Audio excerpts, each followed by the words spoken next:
मेरा पहला सवाल आपसे है। हम सब देख रहे हैं कि दिल्ली के यूपीएससी के कोचिंग सेंटर में क्या हुआ। 3 बच्चों की मौत हो जाती है डूबने के बाद। बच्चे प्रोटेस्ट कर रहे हैं, धरने पे बैठे हुए हैं। आपका क्या रिएक्शन होगा इस पे? सबसे पहले तो मैं बहुत दुखी हुआ ये सुनकर कि 3 बच्चों की जो एकदम निर्दोष थे, जिन्होंने कभी सोचा भी नहीं था, जो बड़े बड़े सपने लेकर दिल्ली आए थे, यूपीएससी क्वालिफाई करना चाहते थे, उनकी अचानक हादसे में मौत हो जाती है। इससे बड़ा दुर्भाग्य हम लोगों के लिए क्या हो सकता है। सबसे पहले तो हम उनके माता पिता के प्रति संवेदना व्यक्त करते हैं और भगवान से प्रार्थना करते हैं कि उनकी आत्मा को शांति मिले। सर, दिल्ली में नहीं, पटना में भी 3,000 जो कोचिंग सेंटर्स हैं उनकी सेफ्टी को भी लेकर सवाल उठे हैं। पटना का एक फेमस टीचर है, उनका भी कोचिंग सेंटर है, वो भी सील कर दिया गया है, बंद कर दिया गया है। तो दिल्ली, पटना, कोटा, हर जगह बच्चों की सेफ्टी के साथ खिलवाड़ हो रहा है। सेफ्टी को ताक पे रख के उन्हें पढ़ाया जा रहा है। दरअसल में क्या होता है कि जब इस तरह की दुर्घटनाएं होती हैं तब लोगों का ध्यान जाता है। ये तो सरकार की जिम्मेवारी है, उनकी नैतिक जिम्मेवारी की टाइम टू टाइम इसको चेक करते रहें, इसका इंस्पेक्शन करते रहें कि कहाँ चीज़ें खराब हो रही हैं। और तमाम जो कोचिंग संचालकगण हैं उनसे भी मेरी करबद्ध प्रार्थना है कि बहुत जल्दीबाजी न करें, तुरंत पैसे आ जाएं इसका भी कुछ उपाय न करें, धीरे धीरे आराम से पढ़ाएं और कम बच्चों को पढ़ाएं, जिनको बैठने की सुविधा हो, बाथरूम की सुविधा हो, टॉयलेट की सुविधा हो, तमाम सुविधाएं, आने जाने बाहर की सुविधा हो। तो इसका ख्याल रखना बहुत ज़रूरी है। ऐसी नहीं कि मैं अपनी कोई बड़ाई कर रहा हूँ, प्रशंसा कर रहा हूँ। आज 2 दशक से भी ज़्यादा हो रहे हैं मैं एक शिक्षक के तौर पर पढ़ाते आ रहा हूँ और मशहूर भी रहा। 2008 में जब डिस्कवरी चैनल मेरे जीवन पर फिल्म बनाई, कई बार टाइम मैगजीन ने दी बेस्ट ऑफ एशिया 2010 में किया, उस जमाने से आज तक फिल्म रिलीज हुई और बहुत सारी उपलब्धियां की। हमारे बच्चे पढ़ के बाहर बाहर गए, बड़े बड़े जगह पर, बड़े बड़े देश में, यहाँ भी आईएएस आईपीएस बने, बड़े बड़े जगहों पर भी बड़े बड़े पोजीशन पर गए। इन तमाम उपलब्धियों के बाद भी बहुत सारे प्रलोभन हमारे पास आए, बहुत सारे इन्वेस्टर आए कि भाई आप ऐसा करिए कि आप फ्रेंचाइजी बांटिए, इसका एक मॉडल बनाइए। लेकिन हमारे जो भीतर का शिक्षक है कभी इस तरह का एक्सेप्ट नहीं किया कि दनादन पैसे बनाओ। तो मेरा तमाम लोगों से, किसी इंडिविजुअल से नहीं, तमाम शिक्षकों से ये रिक्वेस्ट है कि हमारे देश में शिक्षा को बहुत महत्वपूर्ण स्थान दिया गया है, गुरु को भगवान का दर्जा दिया गया है। अतः इसको व्यवसाय न बनाएं, बल्कि बच्चों को केंद्र में रखकर बच्चों के हित की बात को सोचते हुए पढ़ाने का सिलसिला जारी रखें। आनंद सर, फीस को लेकर भी बहुत सारे सवाल उठ रहे हैं। यूपीएससी कोचिंग की फ़ीस को लेकर जो 2 से 2.5 लाख होती है, उसके बाद पीजी का पैसा होता है, रहने का पैसा होता है, खाने का पैसा होता है। एक गरीब परिवार से आया हुआ साधारण सा इंसान इसको अफोर्ड नहीं कर सकता है। 80 से 90% जो बच्चे हैं वो इस फीस को नहीं दे सकते हैं। वो अपना घर गिरवी रख के आते हैं, भैंस बेच के आते हैं, ज़मीन बेच के आते हैं। आप इस पर क्या कहना चाहेंगे कि जो ये कोचिंग सेंटर्स हैं वो मनी मेकिंग फैक्ट्रीज बन गए, इनका मकसद है बस पैसा कमाया जाए? बस पैसा और पैसा कमाना है। कुछ लोग अच्छे हैं जो अच्छा पढ़ा भी रहे हैं, मैं सबकी बात नहीं कर रहा हूँ, न मैं किसी इंडिविजुअल को टारगेट करके बोल रहा हूँ। लेकिन ज़्यादातर लोग देखिए आजकल मार्केटिंग टीम बनाए हुए हैं कोचिंग में। मुझे आश्चर्य लगता है जब कोई पेरेंट्स जाते हैं अपनी ज़मीन बेच के, आखिरी जो घर का 2 कमरा रहता है वो भी बेच के जाते हैं अपने बेटे बेटियों को पढ़ाने। तो उनको चाय पिलाते हुए आपस में लोग बात करते, क्लाइंट आया है। तो अब तो बेचारा छात्र छात्राएं क्लाइंट बन गए हैं। मार्केटिंग टीम काम करती है, न्यूज़ एजेंसी एडवर्टीज़मेंट वाली जो होती है इसके लिए काम करती है। तो ये सब चीज़ें बहुत विकृत रूप धारण कर ली हैं। तो मेरा मानना है कि फ़ीस पर भी नियंत्रण होना चाहिए। इसके लिए भी सरकार को एक कोचिंग एक्ट बनाना चाहिए। और पुराने भी कई कोचिंग एक्ट हैं हमारे देश में, स्टेट गवर्नमेंट के भी हैं, लेकिन इसको रिवाइज करना चाहिए।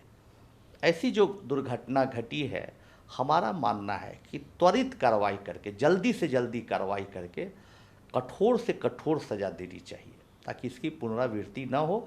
और जहाँ ऐसी चीज़ें चल रही हैं हर महीने इंस्पेक्शन होना चाहिए और इंस्पेक्शन, जैसे हम देखते हैं कभी दिल्ली आते जाते हैं तो देखते हैं भाई कि सामान रखे हुए दुकानदार अचानक हटा रहा है, क्या भाई, तो एमसीडी का इंस्पेक्शन हो रहा है, तो भाई दुकानदार पर आप इंस्पेक्शन कर रहे हैं, डीडीए वाले लोग कर रहे हैं इंस्पेक्शन, तो कोचिंग में इंस्पेक्शन क्यों नहीं हो रहा है?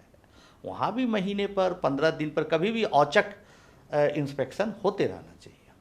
सर, दिल्ली के 2-3 फेमस टीचर्स हैं, वो बच्चों के निशाने पे आ गए हैं, बच्चे उनके खिलाफ मोर्चा कर रहे हैं, प्रोटेस्ट कर रहे हैं कि वो हमारा साथ नहीं दे रहे हैं, बोल नहीं रहे हैं। आपको क्या लगता है कि जो फेमस टीचर्स हैं, जो यूपीएससी के टीचर्स हैं, उनको पहले ही इस जो विवाद हुआ पूरा यूपीएससी में 3 बच्चों की जाने की, उससे पहले ही उन्हें सेफ्टी को लेके बोलना चाहिए था? नहीं, पहले भी बोलना चाहिए और अभी भी बोलना चाहिए, बाद में भी बोलना चाहिए। बतौर शिक्षक जब आपने मुझे आमंत्रित किया बोलने के लिए, तो मेरा धर्म बनता है कि बोला जाए, लोगों से रिक्वेस्ट किया जाए। मैं किसी के खिलाफ नहीं हूँ, लेकिन मैं सबको यही सलाह देता हूँ कि आप बोलिए, अगर आप गलतियाँ आपसे हुई हैं तो उसको स्वीकार करिए और उसके सुधार के इंतजामात करिए। ऐसी बात नहीं है कि हम गलती ना माने, हर इंसान से गलती हो सकती है, भूल हो सकती है, तो उसको सुधार कर स्वच्छ वातावरण बना के जो कानून के दायरे में चीज़ें होती है उसको करते हुए आगे बढ़िए। सर, एडवर्टीजमेंट का भी बहुत बड़ा रोल होता है। अखबार के फ्रंट पेज पर ये लोग डेली, जो कोचिंग सेंटर्स हैं, डेली एडवर्टीजमेंट देते हैं, उस पर लाखों करोड़ों रुपए साल के खर्च करते हैं, लेकिन बच्चों की सेफ्टी पे कोई ध्यान नहीं रखा जाता।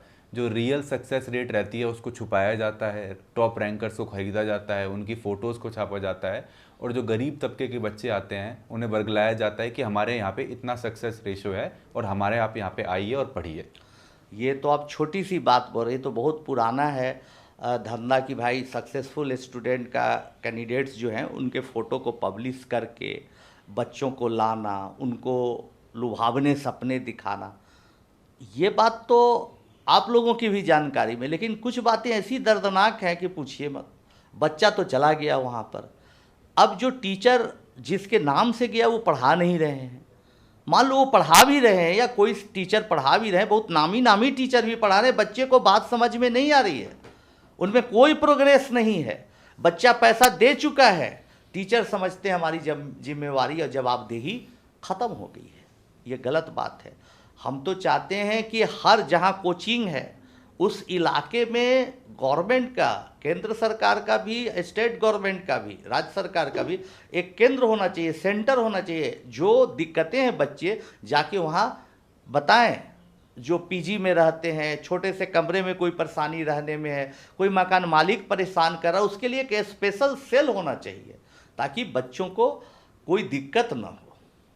सर, एक और चीज़ है, जो स्टार टीचर्स होते हैं, कुछ टीचर्स होते हैं वो फेमस हो जाते हैं, यूट्यूब पे वीडियोस डालते हैं, बच्चों के बीच फेमस हो जाते हैं, उनके नाम पे कोचिंग सेंटर्स में एडमिशन लिए जाते हैं, लेकिन बहुत सारे बच्चे सामने आए और बताया है कि वो टीचर पूरे पूरे साल क्लासेस नहीं लेते हैं, ओरिएंटेशन में आते हैं, प्रोग्राम में आते हैं, 6-6, 5-5 महीने क्लास नहीं लेते हैं, उनकी ऑनलाइन वीडियोस दिखाई जाती है, उस पर पढ़ाया जाता है। देखिए, ये भी गलत चीज़ है, ऐसी चीज़ें नहीं होनी चाहिए। हम तो बच्चों से भी अपील करते हैं कि देखिए, आप सोच समझ के कहीं अपना पैसा दीजिए, सोच समझ के एडमिशन लीजिए, और कोई ज़रूरी नहीं है कि जो टीचर, चाहे आनंद कुमार हो या कोई भी हो,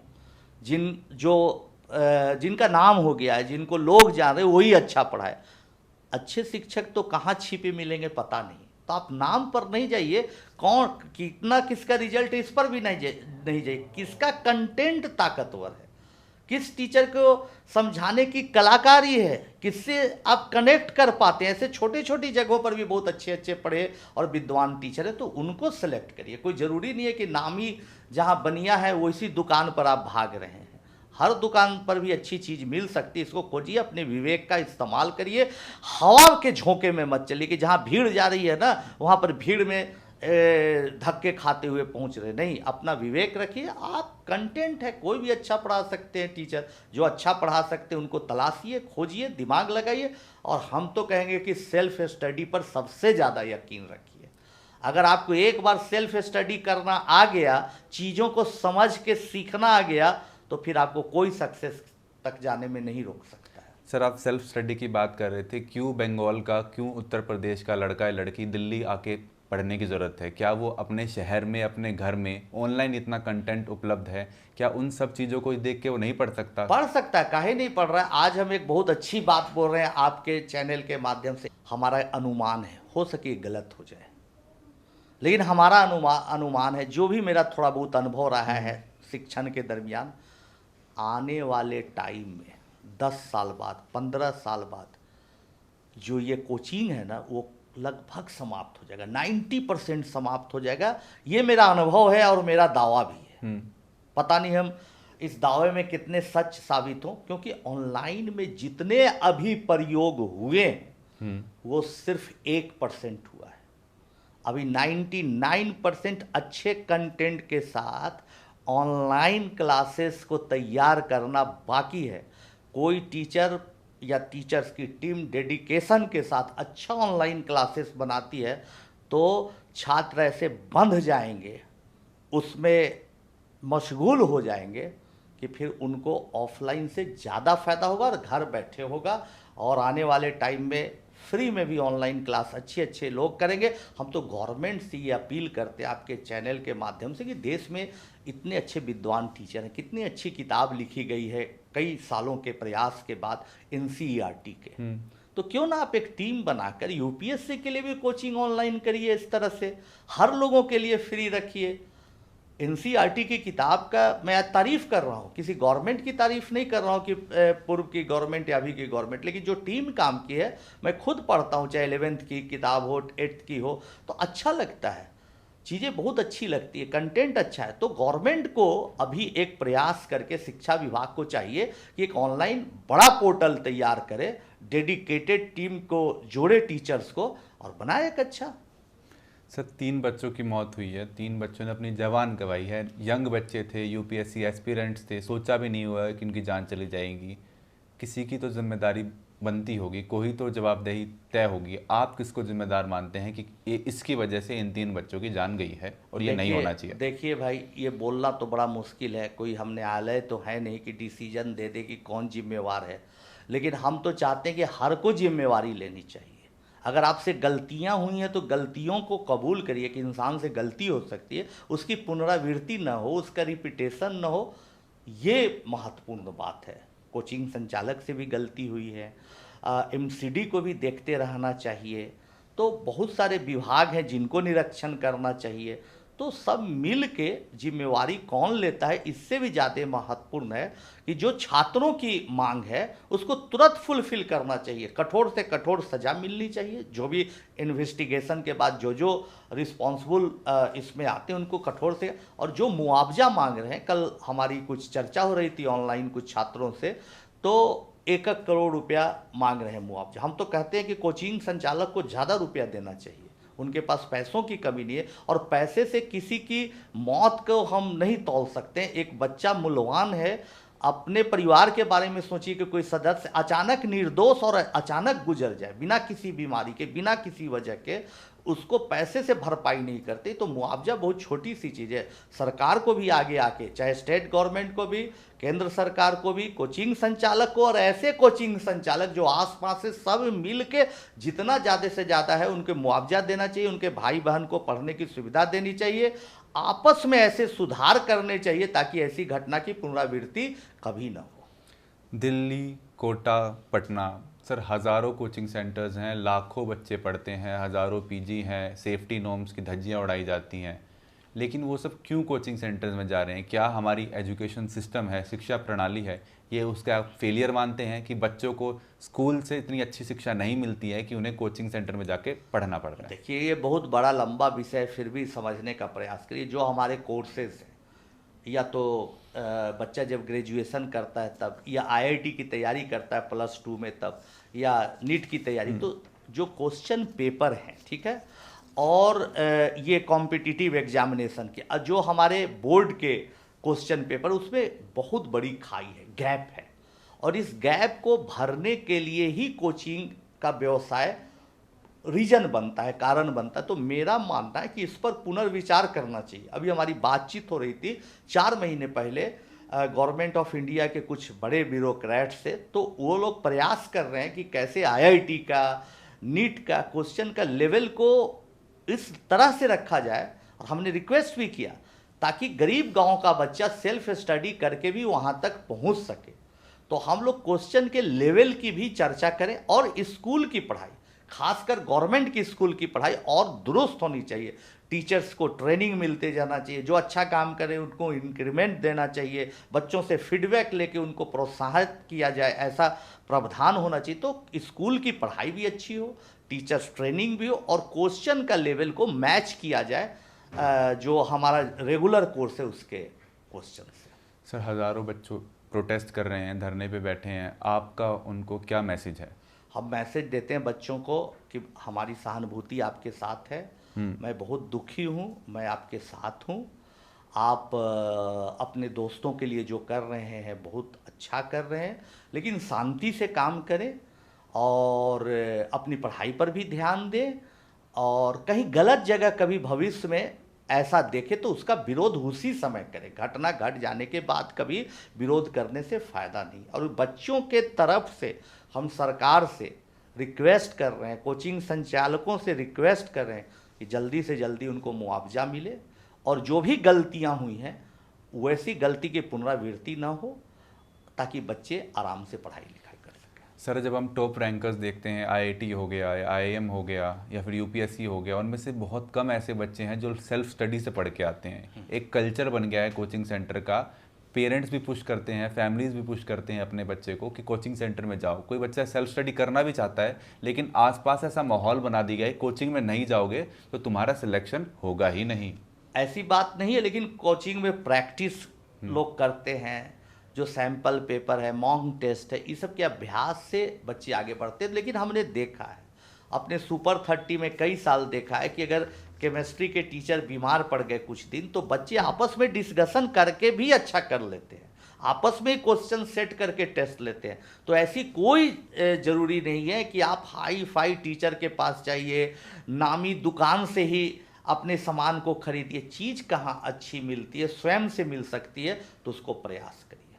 आपका मैसेज जो कोचिंग सेंटर्स के मालिक हैं, जो कोचिंग सेंटर्स में टीचर्स पढ़ रहे हैं, जो सरकार के मंत्री हैं, जो एमसीडी के लोग हैं, आपका उनको क्या मैसेज जाएगा कि आगे से ऐसी कोई दुर्घटना ना हो कि बच्चों की जिसमें जान चली जाए? हम हाथ जोड़कर निवेदन तमाम लोगों से करेंगे, खासकर बच्चों से, कि आप शांति बनाए रखें, ज़्यादा उग्र न रूप ले, लेकिन आपका विरोध बहुत जायज़ है। और फिर हम रिक्वेस्ट करेंगे कोचिंग संचालकों से, जहां घटना दुर्घटना हुई है उनसे तो करेंगे ही, उनके आसपास के भी लोग जो बहुत फेमस हुए हैं, बहुत पैसे कमाए हैं, देर ना करें। यही बच्चे हैं जिनके आधार पर आपने धन अर्जित किया है, आज समय आ गया है उनको दे।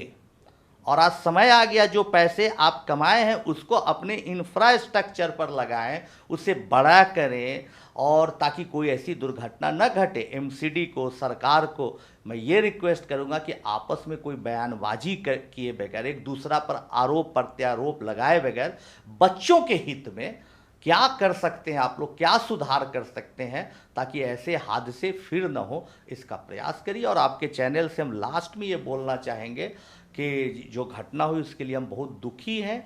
हर शिक्षक का ये धर्म होना चाहिए। हमारे पिताजी सिखाते थे, जब हमने पढ़ाना शुरू किया स्टूडेंट लाइफ में, तो हमारे फादर कहते थे कि तुम किस मकसद से पढ़ाते हो? तो हम बोलते थे कि पिताजी हमारा मकसद है, कोई बच्चा में प्यास है ज्ञान के प्रति, उसका कोई कन्फ्यूजन है, कोई कॉन्सेप्ट नहीं समझ रहा है, उसको समझाने के मकसद से पढ़ाते हैं। पैसा कमाना ही सिर्फ एक मकसद हो जाता है जहाँ वहाँ चीज़ें खराब होती। इसलिए तमाम शिक्षक जनों से, कोचिंग संचालकों से निवेदन है कि ये मकसद छोड़कर बच्चों के हित में काम करें। सर, सरकार एक नए आइडिया के साथ आ रही है कि कुछ 4-5 जगहों को डेजिग्नेट किया जाएगा, और जो डेंसली पॉपुलेटेड एरिया है जहाँ पे बहुत सारे लोग रहते हैं, एक्सपैंड नहीं कर सकते हैं, वहाँ से सारे बच्चों को कोचिंग सेंटर्स को निकाल के किसी खुली जगह पे लेकर जाएगा। सरकार अगर ये चाहती है कि कोचिंग सेंटर को जहाँ कंजेस्टेड एरिया से निकाल के खुली जगह पर ले जाए तो बहुत अच्छी पहल है। ऐसा होना चाहिए, उनको हॉस्टल प्रोवाइड करना चाहिए। हम तो कहेंगे सरकार चाह लेगी तो क्या नहीं होगा, मिलजुल कर कुछ प्राइवेट शिक्षक को जोड़कर, हम लोग जैसे टीचर भी कभी कभी कंट्रीब्यूट कर देंगे, सब मिलजुल कर एक कोचिंग बनाया जाए बच्चों को, जो और उसको ऑनलाइन पोर्टल तैयार किया जाए, ज़बरदस्त किया जाए एनसीईआरटी के तर्ज पर। और देखिए देश में बहुत सारे लोग को कोचिंग की ज़रूरत ही नहीं पड़ेगी। सर, बेसमेंट में पढ़ाने को लेकर भी बहुत सारे सवाल उठे हैं। अभी आज सुबह जयपुर से खबर आ रही है, 3 लोगों की मृत्यु हो गई है वाटर लॉगिंग की वजह से बेसमेंट में। आप बेसमेंट में पढ़ाने को कैसे देखिए, कंप्लीट बैन कर देना चाहिए या बहुत सारे एनओसी होना चाहिए, रेगुलेशंस होना नहीं चाहिए? नहीं, बेसमेंट में पढ़ाना एक तो ज़मीन से नीचे एकदम बैन कर देना चाहिए हमारे समझ से। हम्म। और जो मापदंड होने चाहिए कोचिंग सेंटर्स के, कितना स्क्वायर फीट में, कितने मीटर्स में बच्चे बैठेंगे, कितने दरवाजे होने चाहिए बाहर जाने के, ये तमाम चीज़ों का पालन होना चाहिए। और समय समय पर औचक निरीक्षण जरूर होना चाहिए। गलती पाए जाने पर बहुत कड़ी सज़ा मिलनी चाहिए, कड़ा फाइन होना चाहिए। सर, आखिरी सवाल आपके निजी जीवन से। अभी भी एक खबर आ रही है कि आपको कोरिया ने अपना ऑनरी टूरिज्म एम्बेसडर बनाया है। ये बहुत ही रेयर होता है सर, ऐसा देखने को नहीं मिलता। आप इसे कैसे देखते हैं, आप क्या कहेंगे इस बारे हमारे में? लिए बहुत सौभाग्य की बात है कि पटना जैसे शहर के एक छोटे से मोहल्ले में एक साधारण टीचर को ये सम्मान मिला कि कोरियन गवर्नमेंट ने टूरिज्म विभाग के द्वारा मुझे अपना ब्रांड एम्बेसडर घोषित किया, तो मुझे बहुत खुशी हुई। इसके इस के चलते, मैंने ये जो ब्रांड एम्बेसडर बनाए, इसके चलते हम लोग समझते हैं कि भारत के बच्चों को मौका मिलेगा कोरिया में जाने का, वहाँ के कल्चर को समझने का, एजुकेशन को समझने का, और उधर के बच्चों को भी यहाँ आके भारत को समझने का मौका मिलेगा। साथ ही साथ मुझे कोई, उन्होंने कहा कि भाई मैंने कोई स्टार को नहीं बनाया, फिल्मी स्टार को या तो कोई प्लेयर को नहीं बनाया, ब्रांड एम्बेसडर एक शिक्षक को बनाया। तो उन्होंने शिक्षकों का सम्मान बढ़ाया, सिर्फ मेरा नहीं बल्कि देश के उन तमाम शिक्षकों का सम्मान बढ़ाया जो बच्चों के लिए लगातार काम